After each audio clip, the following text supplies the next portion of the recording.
Hi there everyone and welcome. Thank you so much for joining us for one of our weekly AT&T webinars here. I'm Sam. I'll be moderating this presentation behind the scenes today. If you have any questions, feel free to ask away. There is a Q&A box on the screen. It is completely anonymous and I will make sure one of our AT&T focused advisors reaches out to you after the presentation to answer any questions you may have had, either through phone or email. Today we have Kevin Wan on. He is one of our financial advisors, very well versed in all of the AT&T retirement plans. He's here today to speak to you about the best and worst places to retire should you be considering relocating in your retirement after leaving AT&T. He'll be here to share some really great tips and strategies with you for that. Before he comes on, I want to quickly remind you, we are not AT&T here, so please keep that in mind. We are not affiliated nor endorsed by AT&T. We are a completely independent group of financial advisors. Speaking of financial advisors, I will be entering a link in the presentation. It'll pop up right above Kevin's head. Click directly on that. It'll guide you to our website. You can book a free 15 or 30-minute block of time with one of our advisors. You can also subscribe to our newsletter, read the many blogs we have for AT&T employees and retirees. You can subscribe to our YouTube, and you can also follow us on LinkedIn. Post a lot of content on both of those platforms that we really feel you get value out of it if you considered giving us a follow, and we would be very appreciative if you did so. And without further ado, let's jump right into it now with Kevin Wan. Hello, I'd like to welcome everyone to today's webinar.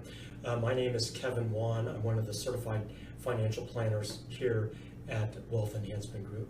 One of the topics that comes up quite often amongst retirees is once they retire, should they remain in their current place of residence, or is there a possibility of moving out of state to another state, or perhaps even overseas? So today we're going to cover some of the topics that go into this decision.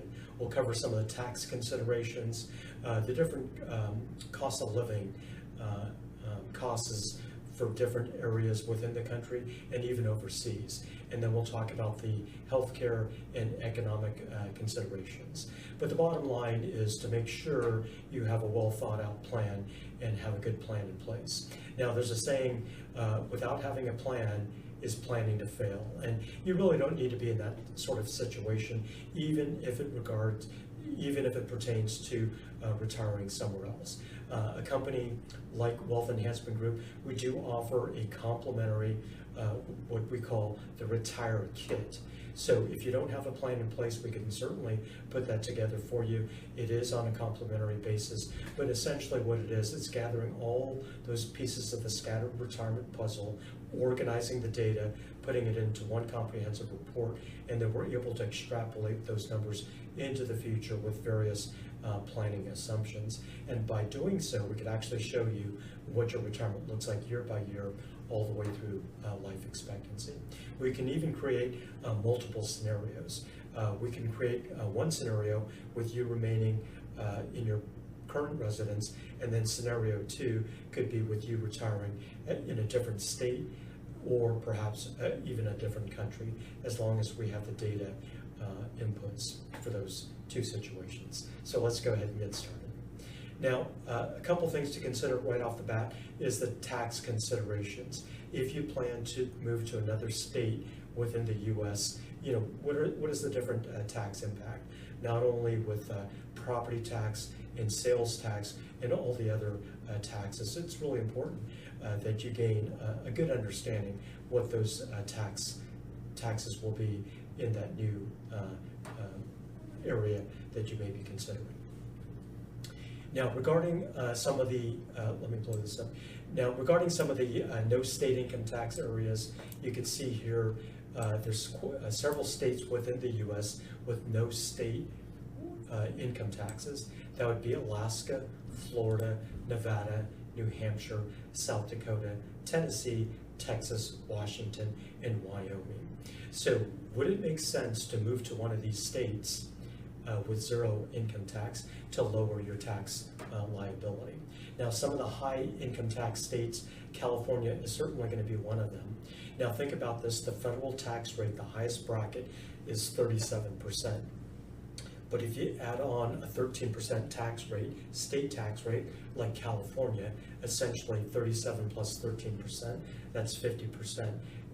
50% or 50 cents of every dollar that you're bringing in on an income basis during retirement could be going towards taxes. So you certainly want to take a look at that regarding taxes, and you can see some of the other high income tax states like Hawaii, 11%, New York, 10.9, and then New Jersey up to 10.75. Okay, now when we take a look at some of the states, let me blow this up too. You can see across the United States in orange, red, and the maroon color, those are going to be the states with the highest state taxes. And then you can see what the rest of the country looks like in the lighter yellow and then the light orange color. Okay, so again, that's an important consideration to take a look at. Okay, now regarding property taxes, right, there's different states. It does vary state to state. A state like Alabama could be less than $1,000 annually for a median priced home regarding property taxes. And then you may have a high property tax state like New Jersey, for example. Typically those home prices are more, and then as a result, that also equals a larger property tax bill. So when you take in comparison here, in this example here, we have a retiree couple in their 60s. So would you rather pay a property tax less than $1,000 like Alabama, or somewhere like New Jersey, which is just under $10,000? So that $9,000 difference over a 20, 30, or even a 40-year retirement can equate to hundreds of thousands of dollars of extra property tax expense. Okay, now when we take a look at the property taxes across the U.S., let me blow this up a little bit here so you can see this. These are just averages here, state by state, but be careful, because if you pinpoint a certain county, a city and county that you want to move to, you want to make sure that you understand what those local city and county taxes are. So for example, like Texas, you can see on the screen here, it shows the base property tax rate at 1.38%. But we have a lot of clients who live and retire in Texas, but their property taxes are hovering in that 2% range once those additional taxes are added on. And even a state like California, for example, to the left there, you can see the base property tax rate could be 0.7%, but then when you add in all the additional special assessment taxes for that local area, it could easily raise that tax rate to 1.2 or perhaps even 1.5. So it's important to do your due diligence, whatever city and county that you potentially are looking at, that you really get the breakdown of what the total property tax bill will be if you do decide to make that move. Okay, and here you can see some of the highest combined state sales tax. That certainly comes into play as well, right? The sales tax that you pay. So you can see Louisiana, 10.12, Tennessee 9.61, Arkansas 9.48, Washington 9.47, and you can see the list there. But keep in mind, even if you take a look at, for example, like a state like California there in the middle, it shows 8.98%, which is an average across all the counties within the state of California. The state sales tax for the state of California is actually 6.25%, but certain counties, they actually have those add-on sales taxes. So a city in California like Lancaster is actually at 11.25%. So again, it's really important that you really dial in to the city and the county that you're looking at, so you can understand what that sales tax is going to be.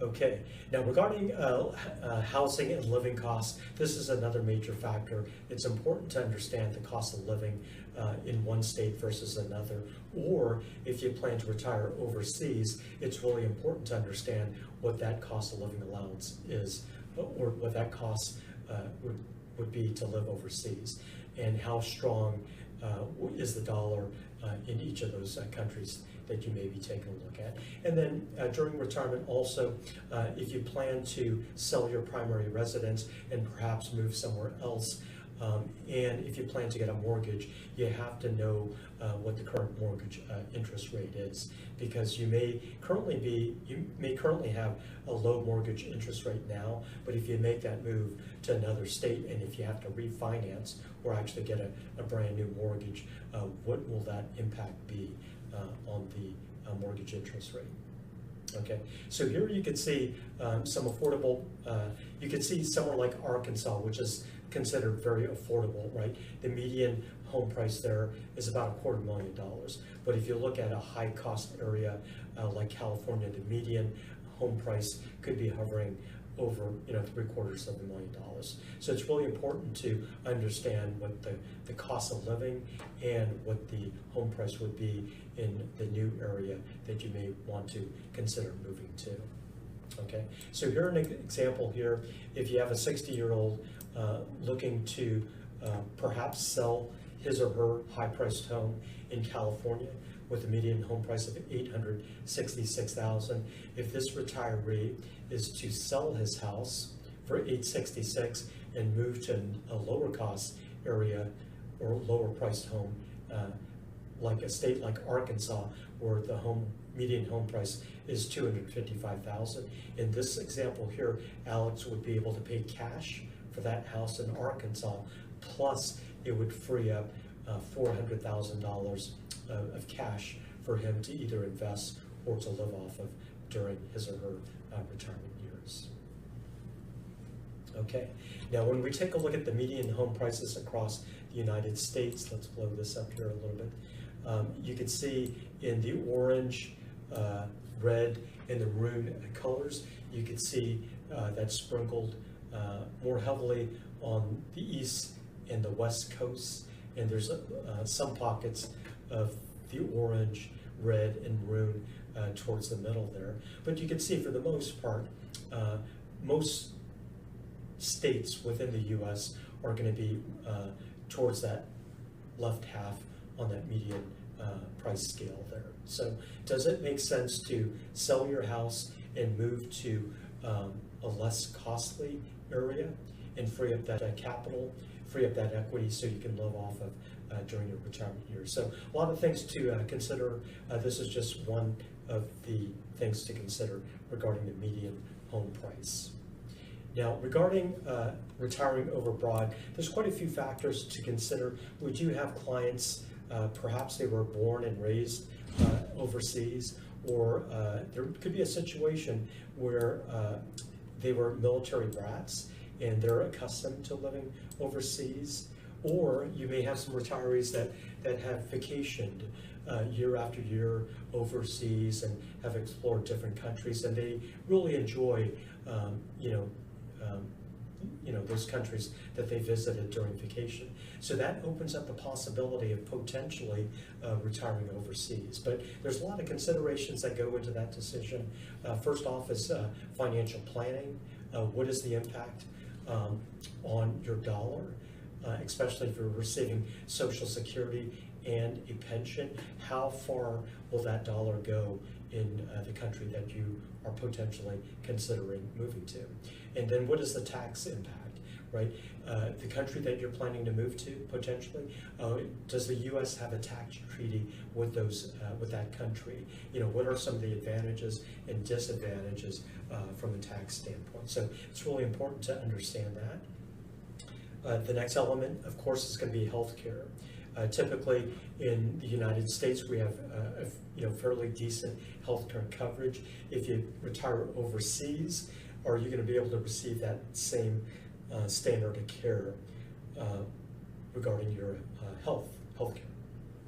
And then also residency and visa requirements. Some countries have very strict policies regarding these requirements, and then other countries may be a little bit lax on that. So it's really important to understand that to make sure you meet the requirements, because you certainly don't want to relocate overseas and then have to find out years later that you may not meet the requirements and have to move back.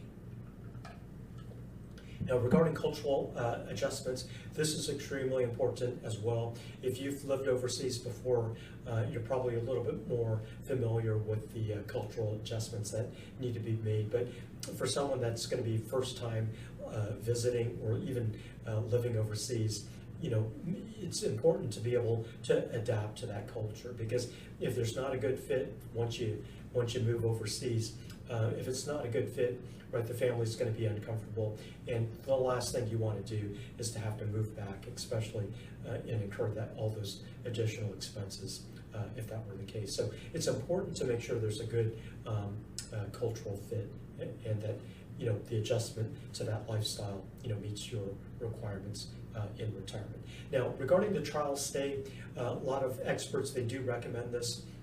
Perhaps you could do a test run.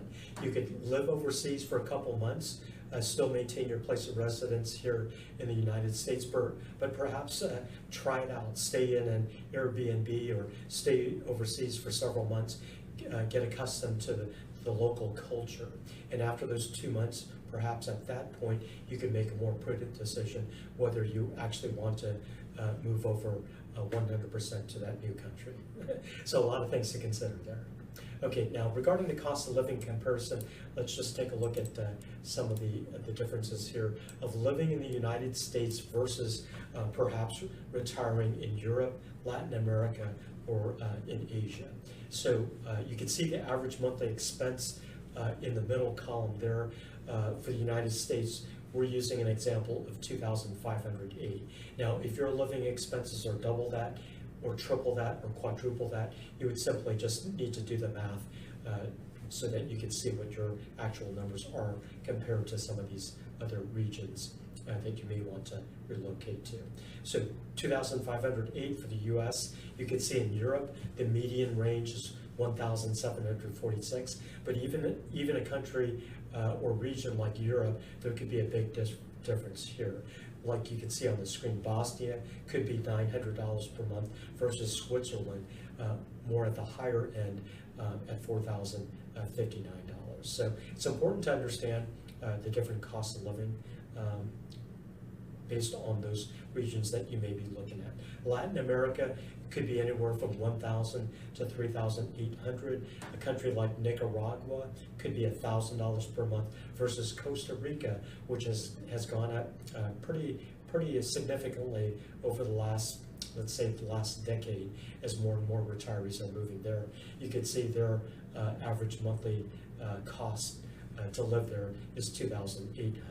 Now, again, if your cost in the U.S.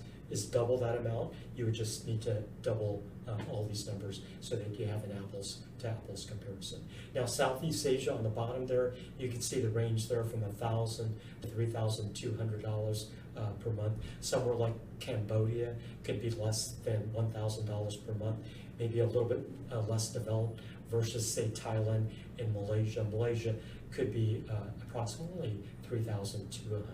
So hopefully this gives you a pretty good idea what the cost of living is in various regions of the world. But again, you would really have to dial into the exact region and exact country that you would be considering in, so that you could do an apples to apples comparison. Now, regarding mortgage rates, if you do plan to move to another state within the United States, if you do sell your home and you're purchasing a new home with a mortgage, it's important to understand what the current mortgage interest rate environment. It's currently hovering, plus or minus a few basis points, but basically about 6%. Currently with the Federal Reserve, they met last week. Those interest rates actually dropped 25 basis points, or 0.25%. So we're seeing the mortgage rates drop a little bit, slightly. And if the Federal Reserve, if they're going to drop the interest rate, say 1 or 2 more times by the end of the year, that could put these mortgage interest rates at a much favorable position, where if you are considering perhaps selling your primary residence and retiring to a different state where you actually need a mortgage, that could be advantageous to you in the next few coming, in the coming months here. Okay, so real estate, it certainly plays a role in that decision, and it's important to understand not only the median price of the home, but also what the mortgage interest rate will be and what your monthly principal, interest, taxes, and insurance will be on a monthly basis.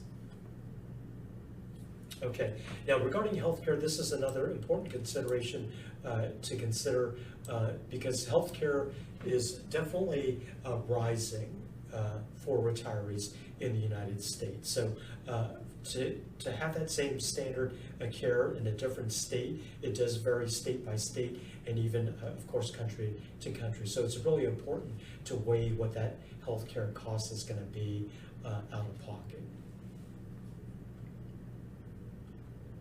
Okay, now regarding some of the healthcare costs here, this is just a rough estimate. Some of the states with a high costs per month for their healthcare coverage versus some of the states with a lower cost per month.